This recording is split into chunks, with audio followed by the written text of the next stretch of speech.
There are few unlocked smartphones available for under $200 which support 4G LTE networks within the US. BLU is aiming to change that though, with their redesigned Life One series.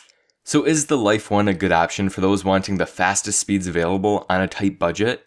This is Bailey Stein with Android Authority, and this is my full review of the BLU Life One.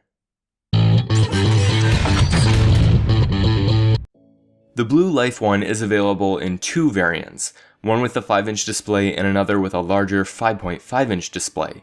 This is the review for the 5-inch model, although the 1XL edition shares the same specifications, except with a larger display, larger battery, and slightly thicker profile.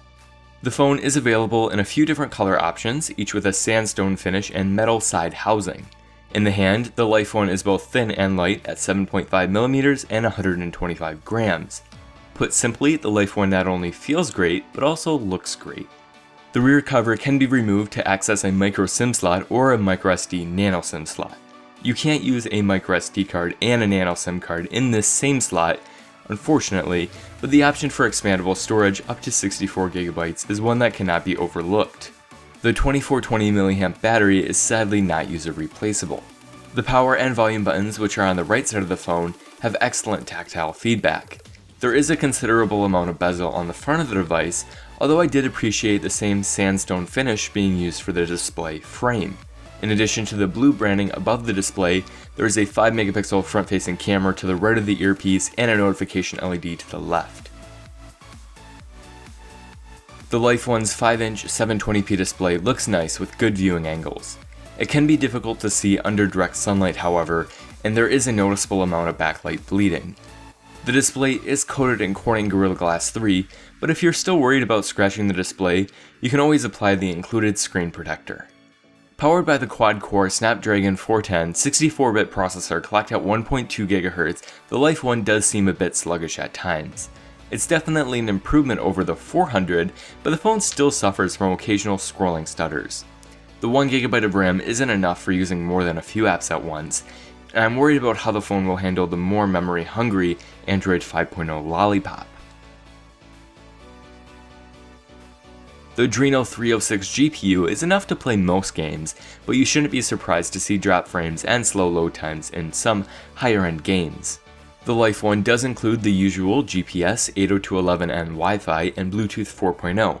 It also supports 4G LTE on AT&T and T-Mobile, in addition to fully supporting HSPA Plus on both networks. The rear speaker is pretty loud, although it does sound a bit distorted. I really would have liked to see front-facing speakers, but I really can't complain considering the phone's price.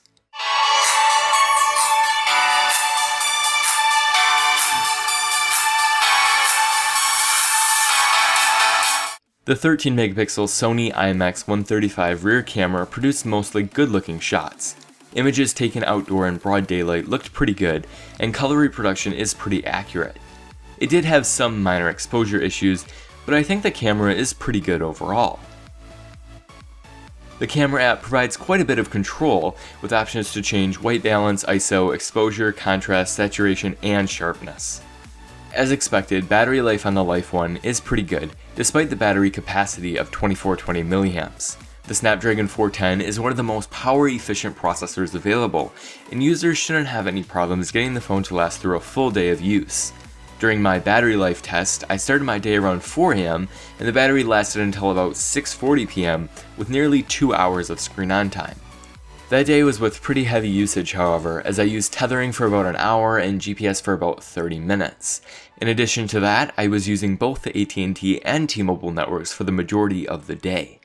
The BLU Life One ships with Android 4.4.4 KitKat, but will be upgraded to Android 5.0 Lollipop in July. I'm quite honestly not a fan of the included launcher nor the custom icons, but that's about where the software customization ends. There are some weird setting icons as well as the default Opera web browser, but the phone's software otherwise suits those wanting a stock experience. One thing that I did want to note is that you actually can't change the lock screen wallpaper. I tried changing it directly through the default launcher and the Google Now launcher, but there is no option to change both the home screen and the lock screen, just the home screen. I figured that the setting was just buried, but changing it through wallpaper under display in the settings app also did not yield any results. The BLU Life One is available with 8GB of storage starting today, June 10th, for $149 on Amazon. BLU is offering special pricing during the first week, however, making this phone $99. Make sure you order during the first week if you want to take advantage of that discount. Overall, the BLU Life One is an excellent phone for the price. It has a beautiful design, good camera, and great battery life. On the other hand, the display is of a lower resolution, the performance could have been better, and the pre-installed app launcher is a departure from stock Android.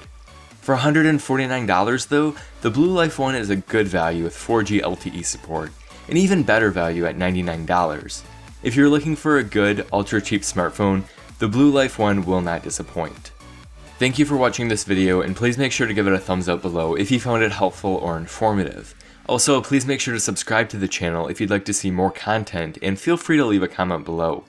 Finally, be sure to visit the Android Authority website for additional coverage, as we are your source for all things Android.